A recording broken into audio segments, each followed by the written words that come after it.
ไปเลยเว้ยตอนนี้พวกว่าท่านเลยอาจสามารถสิตัดสินกวดได้ก็สะสมไปสักก้อนตัว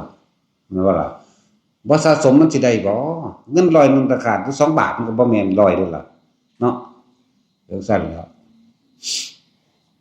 เรียกว่าทุกคนมีสิทธิ์เสมอกันเบิดธรรมะนี่บ่แยกแยะ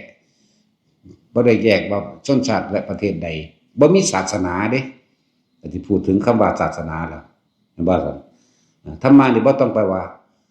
ต้องเป็นของศาสนาพุทธเท่านั้นก็บ่แม่นต้องคริสต์เท่านั้นก็บ่แม่นฮินดูซิกส์โปรเตสแตนต์อิหยังก็บ่แม่นบ่แม่นเลย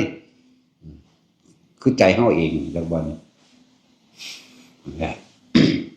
ธรรมะนี่เกิดแก่เจ็บตายเสมอกันบ่ได้เลือกชนชาติและศาสนาใดทั้งสิ้นนี่คือธรรมะนี่คือความจริงทุกชีวิตสรรพสัตว์เกิดแล้วก็แก่เก็บตายเหมือนกัน